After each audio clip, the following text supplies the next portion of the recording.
Salut, j'espère que tu vas bien. Aujourd'hui, on parle de quoi? Aujourd'hui, on parle de la différence entre un holder et un trader. J'espère que vous avez déjà entendu parler de ces deux termes parce que bon, je vais d'abord expliquer c'est quoi un holder. Un holder, c'est quelqu'un qui va payer un actif, c'est-à-dire qu'il investit sur un actif et il tient l'actif. En fait, il garde l'actif en sa possession sur une longue durée, au fait. C'est-à-dire, en tant que holder, c'est le long termisme que tu vises, au fait. Est-ce que vous voyez un peu? C'est le long terme ce que tu vises. Et quand on veut parler d'holder, je vais prendre l'exemple comme cela. Parce que, genre en Afrique comme cela, vous allez voir qu'il y a une pratique qui est là. Ou par exemple, bon, quand moi j'étais petit, je voyais souvent ma maman, ma daronne payer des trucs comme cela. Des oignons, du gombo frais, bon, du gombo sec, tout, qui stockait au fait. Et à un certain moment, il pouvait stocker ça durant 6 mois. Et à un certain moment, il allait le faire sortir ses combos-là, que peut-être qu'il avait payé le kilo peut-être à 1000 francs, et peut-être qu'il allait revendre le kilo maintenant à 2500, soit à 2000 francs. Est-ce que vous voyez un peu? C'est ça le holding en fait. Le holding, c'est ça. Vous allez voir qu'également, au niveau des terrains, c'est ça en fait. Vous allez voir que quelqu'un peut payer un terrain comme ça, il va poser combien? Je sais pas. Il va poser, excusez-moi, il va poser 10 millions, 5 millions comme ça. Il va prendre 5 millions, il va payer son terrain. Il va garder le terrain 3 ans, 5 ans après. Ce terrain qu'il a payé à 5 millions, peut-être il va le vendre à 7 millions, peut-être il va le vendre à 10 millions, peut-être il va le vendre à 15 millions pour se faire un surplus.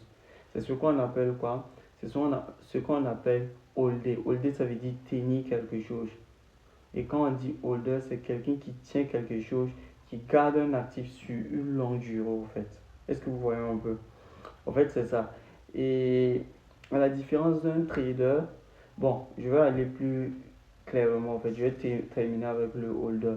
Le holder également, il faut savoir que le terme holder, c'est plus dans le domaine de la crypto-monnaie que bon.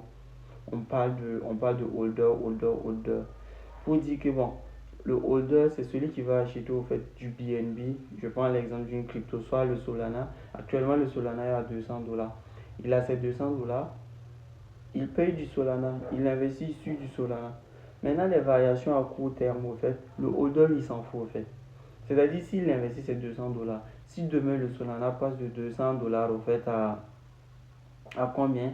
À 130 dollars, soit à 100 dollars, soit le Solana passe de 200 dollars même à 230, à 250, au fait, le holder, il s'en fout. Parce que ce qui caractérise un holder, il faut savoir que c'est le vision long termiste. Peut-être que le gars, il a investi ses 200 dollars et bon, il se dit que bon, moi je m'en fous, j'ai mis 200 dollars sur le Solana, je reviens dans 10 ans, je reviens dans 5 ans pour voir ce que ça donne. Est-ce que vous voyez un peu? C'est ça un holder. Ok, à la différence de maintenant un trader, quand on parle de trader, c'est quelqu'un qui spécule.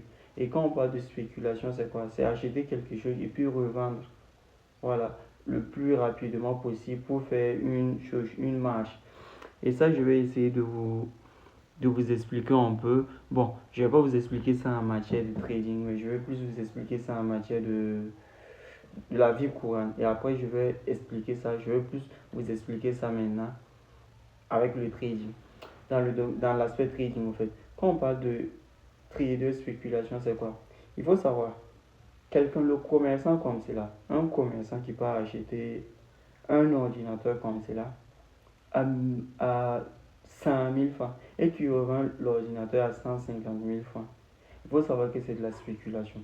Le gars, il est en train de faire du commerce, il est en train de spéculer au fait sur un actif. C'est-à-dire, il cherche à acheter quoi? Il cherche à acheter l'actif le moins cher possible et à le revendre à un prix élevé au fait. Et c'est ça qu'on appelle trading. Ça peut être genre un truc. Vous voyez un peu, quand je parle d'ordinateur, c'est quoi? Ce que je veux vous dire, faire comprendre, c'est quoi? C'est que quand on parle, quand la notion de spéculation intègre une vision, soit quel qu'en soit le projet, il faut savoir qu'il n'y a pas de long terme. C'est-à-dire, on veut faire du one shot. On veut faire du one shot. Le commerçant, il ne paye pas son ordinateur et espérer le vendre dans 5 ans. Ça n'a pas de sens. Il paye son ordinateur à 100 000 francs et il veut le vendre le plus tôt possible. Parce que lui, son but, c'est quoi? Lui, son but, c'est de faire du bénéfice, au fait. Est-ce que vous voyez un peu? Également, vous allez voir ce même truc-là. Ce même truc-là, vous allez le voir. Excusez-moi, j'enlève un truc. Excusez-moi. Ce même truc-là, vous allez le voir dans quoi? Ce même truc-là, vous allez le voir dans l'immobilier, au fait. Dans l'immobilier, vous allez voir des gens.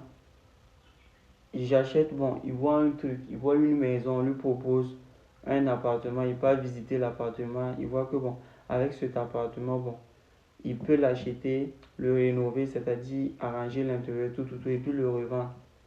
Ça, c'est une sorte de quoi? Et puis le revendre plus cher. Est-ce que ça, c'est de la spéculation en fait? C'est-à-dire, le gars, il n'intègre pas une vision long-termiste. C'est-à-dire, il cherche un bon plan juste pour spéculer rapidement, prendre son argent et puis c'est fini au fait. En fait, c'est ça au fait, je suis un trader. C'est ça un trader. Et quand vous allez venir dans le domaine du trading, vous allez plus comprendre ça par quoi? Vous allez plus comprendre ça par le fait que vous allez plus comprendre ça facilement. Pourquoi je dis que vous allez plus comprendre ça facilement? Parce que dans le trading, je vous ai parlé du gars qui investit dans du Solana. Il paye un Solana qui fait 200 $, il le paye et il prévoit le garder pendant 5 à soit 10 ans. Ça, c'est un holder. Maintenant, le trader, il n'aura pas cette vision. Le trader, c'est quoi? Le trader, il va pas payer du Solana, mais lui, il va venir, à travers les connaissances qu'il a, il va venir, et à travers le contexte économique également, il va juger si le Solana va prendre de la valeur dans les jours à venir ou pas. Est-ce que vous voyez? Et si le Solana va prendre de la valeur dans le jour à venir, d'après lui, ses analyses, il va dire, ok, je pense que le Solana va prendre de la valeur. Donc, qu'est-ce que je fais? J'investis, je mets 30 dollars au fait sur le Solana, bon, avec un effet de levier, il y a une notion de l'effet de levier qui intervient. Il met ces 30 dollars, le Solana passe de 200 dollars comme ça à 230 et lui, il aura fait un plus-value en fonction de l'effet de levier qu'il a utilisé, c'est simple. Mais il faut savoir que il a pris, ce gars-là, c'est quoi? Le trader, il a prévu qu'il y aura une hausse et il a misé 30 dollars. S'il y a une hausse, il va gagner de l'argent en fonction de l'effet de levier. Mais il faut savoir si on n'a pas une hausse et au contraire, on a une chute. Il va perdre la totalité de son argent. Et ça, c'est une perte encaissée. C'est une perte encaissée au fait. Quand je dis perdre ces 30 dollars, il a vraiment perdu ces 30 dollars. Il n'y a pas que non, il va rattraper ça dans le temps. Pourtant, le holder, c'est pas ça. Un holder, c'est quoi? Un holder, il peut investir sur du Solana. Le Solana perd de la valeur. Il n'est pas paniqué. Parce que, vrai, il a toujours son Solana. Seulement que la valeur du Solana ne vaut plus à 200 dollars. Peut-être que la valeur du Solana maintenant c'est 100 dollars. Mais en tout cas, il a toujours c'est un Solana. Et peut-être que sur le long terme, le Solana va récupérer quoi? Sa valeur normale.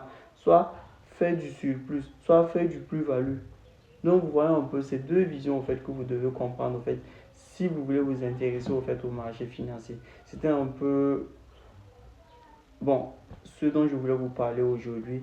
Merci et à la prochaine. Ciao.